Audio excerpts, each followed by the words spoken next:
ZZZ is a gacha game, but contrary to conventional wisdom, it can be a surprisingly difficult game to play, in a good sense. I don't mean that its characters are hard, mind you. There are some exceptions that need positioning and specific input timings, which can be quite challenging, but broadly speaking, individual agents aren't all that complex. Even among those that are more technically demanding, like Banyue, the core character gameplay is rather simple. There are execution requirements for some techs like taunt dodge cancels and chain triggers, but in my opinion, these aren't what makes the characters hard. Instead, it's getting simultaneous dodges into immovable mountain parries while balancing Decibel and Daze build to pull off a 4 stun, 4 wrath, 4 ultimate clear.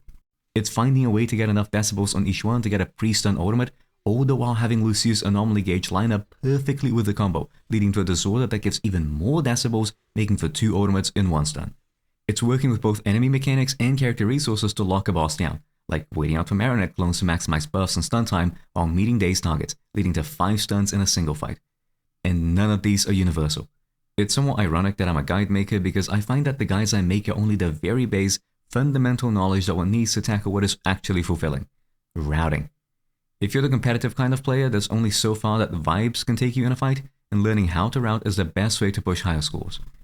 And if you are that kind of competitive player, you may not just be sated by pushing personal best scores in what's effectively a single-player game. If that's the case, why not give Urban Heat a shot, a brand new PvP mobile hero shooter that you won't want to miss out on. It may be a shooter, but it has RPG-like progression and has come out of the gate with more than 20 characters and well over 30 weapons, with 11 slots and 50 modules to customize them, bringing tons of combinations that keep every match feeling fresh. Unlike many games of the sort, it supports 120 FPS responsive and snappy controls, with a global service to ensure low latency gameplay, making the game be fast and competitive. This is on top of skill-based scoring, daily tournaments, and multiple match formats like 3v3, 5v5, Team Deathmatch, King of the Hill, and ranked modes. Be it with the gunplay or the combined range of heroes and weapons, every match was unique in its own right. It's in mastering how these come together that makes the game fulfilling. I use the character El Comodine, which I found to be a solid beginner pick owing to the armor on his ultimate, and focus on exploring the vantage points of Urban Heat's diverse maps, finding the lines other players try to take and exploiting them.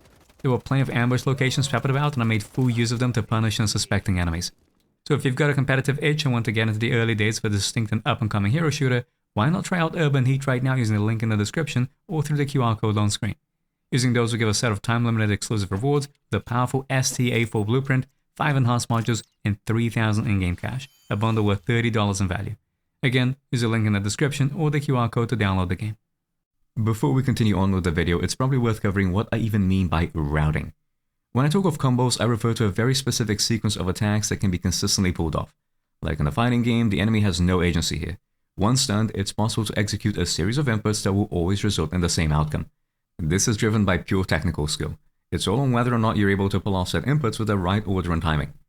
Rotations then can make use of combos, but aren't quite the same thing as it or routing. It's in the name. You do something, then you rotate and loop it back around from the start, repeating your process over and over. Many games have fixed rotations, as you need certain skills being used in a precise order to deal the most damage. The same actions taken can be repeated, and while there may be slight variations owing to enemy behavior, there's consistency in what gets done. The prime example for this would be MMOs, where cycling through a fixed set of skills is repeated to dish out the most damage. Raids are a tug of war, with a player's goal being to get off their rotations in spite of the boss's attack patterns. ZZZ's combat sandbox, though, is a lot more open. One can only get off their quote-unquote rotations by working with the boss. There are some modes which I find one can have rotations for, like Swordseeker Chronicles Nightmare Gauntlet, but broadly speaking, this isn't the standard. A team's damage is very often a direct result of boss interactions. Rather than doing less damage on a boss acts, it's the opposite. The stage buffs, so one does more damage by parrying enemy attacks or landing dodge counters, needing precise timing to get the most value out of them. Decibel and Daze bonuses from perfect assists and assist follow-ups are critical to align resources. And some characters are dependent on enemy behavior to get the most out of their mechanics, like Chain's Passion State, Ishuan's Adrenaline, or Bainu's Wrathful Fires. It's this that brings rise to the concept of routing. On Ishuan against Unknown Corruption Complex, it's possible to get her first ultimate out early and have it back again for the first stun. But against Marionette, simply having the decibels to open stun with her ultimate without capping out on technique points is a struggle. You're not just playing around the character, you're playing around them and a fight, making use of game mechanics and enemy actions to further optimize. Just like combos can be part of rotations, rotations can be part of a route. Routing is the higher level planning and execution demands of a given team and encounter combination, being unique to every stage. Even a character like Yeshun Guang, notorious for ignoring boss mechanics, still abides by this. Primordial Nightmare may have you prioritize defensive assists on Yeshun Guang for decibel generation, but on Marionette, you want a certain number of clone kills to extend stun timers and push out phase transitions, with parries being a waste of time. I have no shortage of videos that break down the routing behind the fight, and if anything, out of my recent uploads, it's often the deadly assault runs and breakdowns that have been getting the most attention, not the character guides. Thing is, even if I go in detail on all of the decisions I made and why I made them, these guides end up being very disposable. The nature of ZZZ, of routing, is that it is bespoke. I'll be the first to refer to other players' clears because that's the #1 way to spot opportunities to optimize my own gameplay. Being exposed to how others problem solve is a great way to improve. But of course, that's only true if you're doing some of the problem solving yourself, so that you can understand why it is that they make certain decisions with the given constraints. Give a man a fish, feed him for a day, teach him how to fish, feed him for a lifetime. I'm sure that everyone has their own approach on how they go about routing, but I find that I tend to go through 4 distinct stages: knowledge check, experimenting, planning, and grinding. So let's cover what each of these are and how you can make use of them to improve your scores. Knowledge checks are the first challenges that you need to overcome to do well in a fight, and as a guide maker, I can say it's both the easiest and the hardest part. Whenever you pick up a new character, it's important to understand how they work generally. Do they have any mechanics that need management, like cages or unique resources? If they do, is there any additional behavior that streamlines gameplay? Take Haramasa's quivers, for example. That's his unique resource, and you need to find them at enemies to get access to his enhanced dash attack. You can get them with attribute anomalies if no quivers are on field, or with certain skills like basics, CX specials, or chain attacks. But you can also get them to fire automatically by building more of them while there are deployed quivers. So far, so good. With this knowledge, you'd think that since attribute anomalies only build quivers if there are none on field, it's not possible for them to fire automatically. After all, nothing gets built. Unless you happen to have an anomaly and quiver generating skill land at the same time, in which case the anomaly quivers are built first, followed by that of the skill, causing them to auto-fire. Knowing about this then can completely change how you route a fight. Now there's a motive to align anomaly triggers, and that means using greater or fewer attacks on different agents to control anomaly buildup. Then there's skill-specific behavior too, like how Sokaku can get more hits of her react special with proper positioning owing to hitbox-hurtbox interactions, or how you can avoid animation locks on Arya Suniteams by swapping with the correct timing. And character knowledge is just the first step. Take Evelyn. To this day, her best general set is Hormone Punk. Unfortunately, the 10 up, 10 down nature of its buff means that you aren't just playing Evelyn the character, you're playing Evelyn with Hormone Punk, and the timings in which you swap to her need to be considered when figuring out a route. Maybe you're running Arya and you can get 13 of her basic attack sums in a combo, which sounds great, except that you fail to apply Astral Voice before it, and that takes your damage as a result. Even if you do apply it before the stun, is that even enough? There's a knowledge check on enemy properties, as some bosses, like Vesper, have 15-second stun durations. So then another knowledge check comes in understanding fundamental game mechanics like stun recalcs and how they work. After all, with them factored in, it means that stun is actually closer to 18 or 19 seconds in duration, which is longer than the 15 seconds from Astral Voice. So you'd think that the ideal combo then would quick assist halfway through for a refresh. But then there's another knowledge check in how blooms work. Even if the damage bonus from Astral Voice expires halfway through a stun, so long as that doesn't trigger another anomaly, the damage from the blooms will scale with that of the previous Astral Voice buffed corruption. Which means that quick assisting mid-stun may not be needed depending on anomaly build-up rate. Don't forget Vengeance either. If you happen to be running Kaboom the Cannon, swapping and attacking with multiple characters mid-combo to refresh their stacks is pretty important. Vengeance with off-field effects like Hellfire Gears or Yesterday Calls will influence how often you're bringing characters on, as doing so can mess up resource economy. These can get very specific too. If you're playing Jane and you use Sharp and Stinger, you need to weave in dodges into your combos, as otherwise Predatory Instinct stacks will fall off. All of this on top of tech. Working with chain triggers is key to many characters' optimization. Being able to assist counters is a big deal for resource economy, especially on agents that get bonuses from perfect dodges. Or even just being aware of the chain attack prompt many mechanics, which matters for combos and decibel management. There's still more to it too. Did you know that Thracian's stun duration is reduced after its power up? Or that you can manipulate Pompey's moveset by positioning him in specific ways? Or that it's possible to leg break a non-corruption complex mid-stun, but only if he's under corruption and only for the first 5 seconds of the anomaly? And we haven't even talked about stage and enemy buffs like Defiler's Adjudication or Wandering Hunter's Wavering. All of these are knowledge checks. The sheer volume of it is why I find it both easy and hard. It's easy because once you learn them, that's all there is to it. Once you familiarize yourself with characters, fundamental game mechanics, drive discs, vengeance, enemies, that knowledge carries over. But it is hard because there are so many layers that you could have an entire dissertation written on a single team and encounter combination and it wouldn't be enough. And you don't know what you don't know, making it all that much harder to be aware of what you might be missing. To self-show a little, these are things that can be learned with guides, even if it does mean having them be rather long.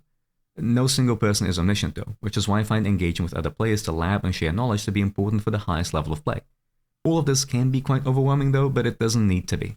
Sometimes knowledge checks can be as simple as having a basic understanding of how your agents and enemies work.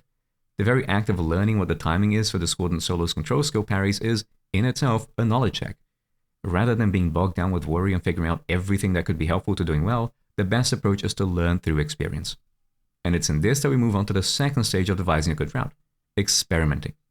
No matter how much you read or theorize on what should work, knowledge on what actually works is built through practice. Like I said before, ZZZ's Combat Sandbox is an open one. You can't just punch numbers into a sheet and get an accurate view of how a team will do, because it's all about context. Shingi mogs Yufufu for each one on Miasma Priest, but couldn't hold a candle to her on Unknown Corruption Complex, despite the latter being electric weak. How quickly you stun will differ per boss, their movesets will yield a varying range of resources for your team, and oftentimes it can be better to make bad decisions early that lead to good outcomes later. As an example, when I was learning Discordant solo, I could push to a very early first stun given some attack patterns, so I'd hold on to Suna's EX specials until the daze bar was close to full. That sounds like a reasonable path to take, but in the experimenting stage, you want to actively avoid doing the same thing too many times. This is where you go out of your way to try something new. If I were to use Suna's EX specials early, I wouldn't have enough energy for the first stun, but one of the runs I gave Yuzuha one too many parries and managed to get her ultimate relatively early.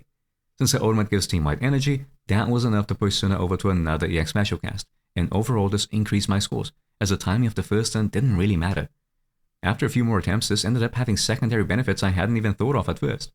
Because Suna spends all of her energy before the first stun, that means she can use a regular special during it, making for a much faster chain trigger than if I were to use her EX special. In between the parry order and ultimate use her aftershocks would align in such a way that she would always hit the enemy right as I was gearing up for a second chain attack. Had I settled on an ideal path without much experimentation, I wouldn't have stumbled upon novel and innovative ways throughout the fight. This is the case with every boss. Getting Primordial Nightmare's control skill to happen in Miasma was an accident at first, which turned out to be beneficial, so I'd integrate that into a route.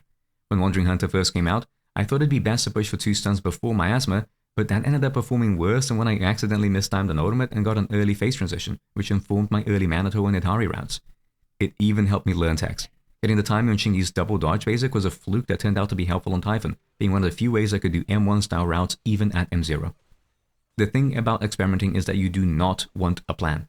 The goal here is to make mistakes and learn from them. The more mistakes you make, the better.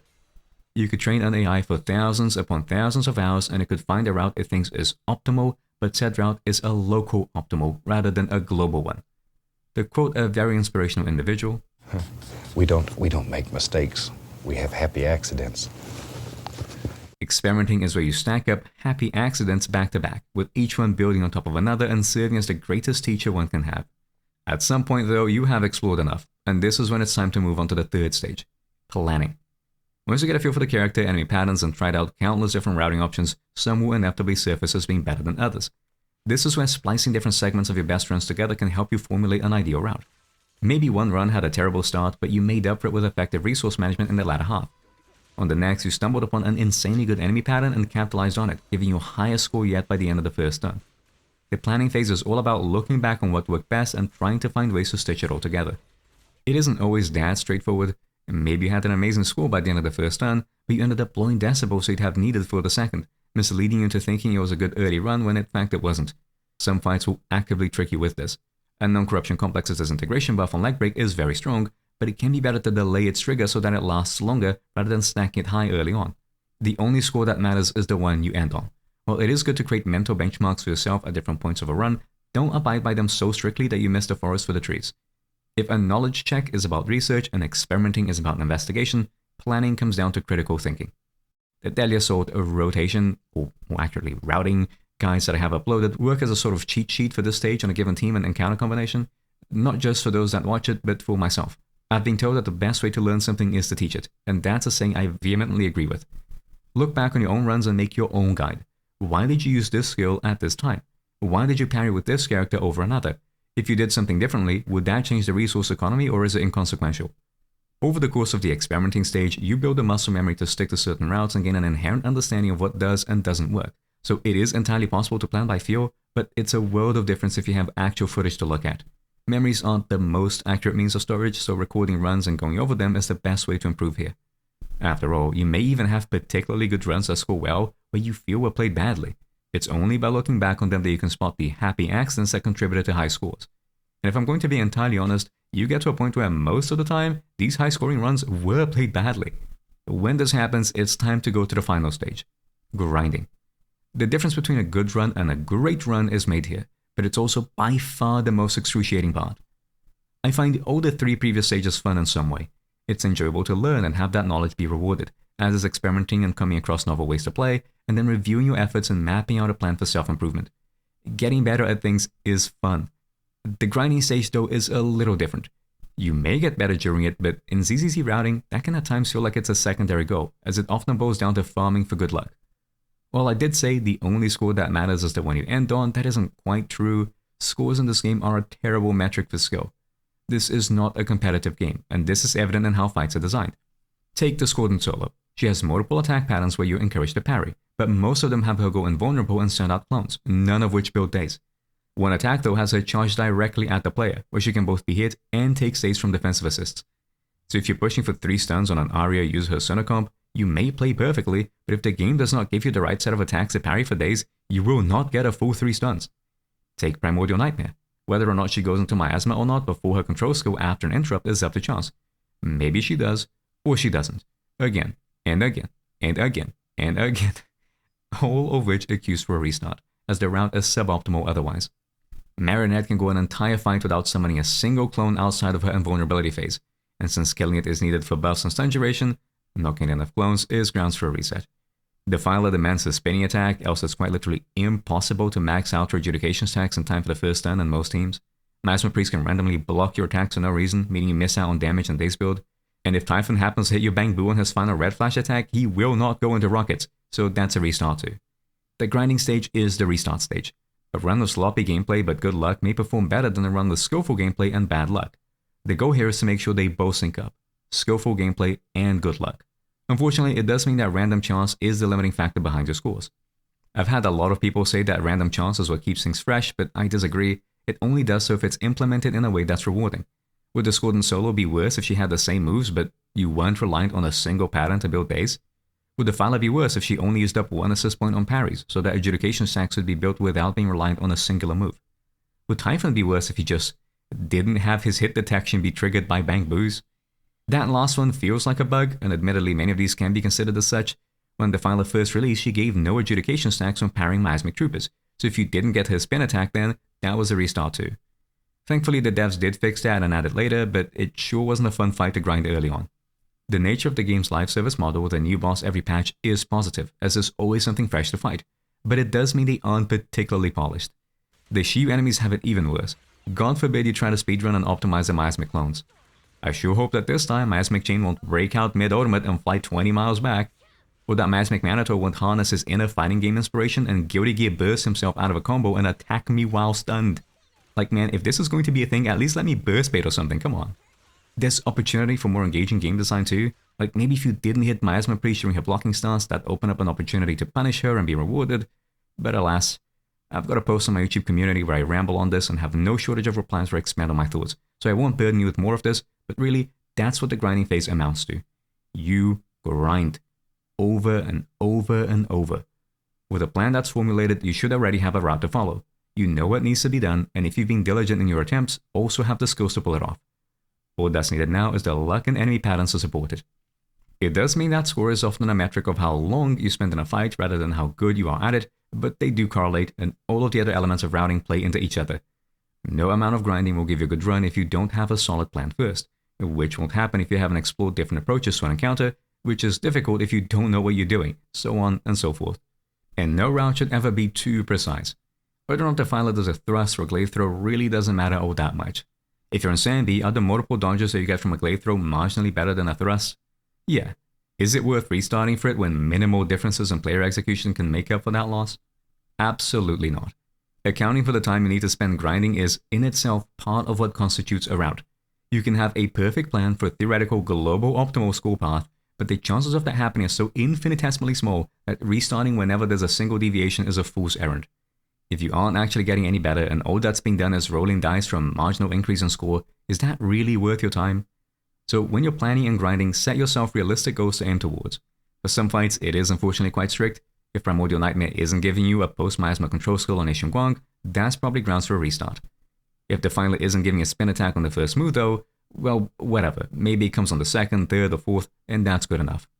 It's up to you to decide how long to spend grinding out the fight. When Alice released, I spent a few hours learning how she worked, got 59,000 with her, Vivian, and Yuzuha against Miasmic Fiend, and called it a day, finding it more enjoyable to play different comps that scored lower, like Alice, Nicole, and Yuzuha. But when Binary released, I spent a fair bit more than a few hours optimizing his game plan and got just over 61,000 on a Dallin Lucia team against Wandering Hunter. Dissatisfied with my score and further optimizing my route, I then proceeded to get a kill, managing the first 4 stun, 4 wrath, 4 ornament clear. Yet even then, it was sloppy. I was still dissatisfied, so I went back, lowered my substats, and got another kill. Between all the runs, I must have spent well over 12 hours refining and improving the route. What matters isn't how high the score is or whether you get a kill, but how much room you feel there's left for improvement. While I did say there are 4 stages to routing, that doesn't mean it's only done once. It's an iterative process. Maybe you've been grinding out a run for hours, and while doing so you come across a way to optimize it further. That's a new bit of knowledge which you then experiment with further, formulate a new plan, and then grind that out instead. And so the cycle continues until you can feel fulfilled in your achievements. While I have been talking about ZZZ, these concepts more or less apply to any game really.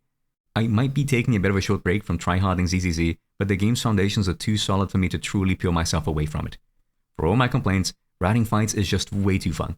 So if you're interested in seeing run breakdowns, detailed character guides, or just want to hear about niche tech, why not like, share, subscribe, and ring the bell? I've got more videos coming. Maybe not straight away, but hey, I suppose you can always try out Urban Heat with the QR code on screen or the link in the description. Thank you all for watching, and I'll see you next time.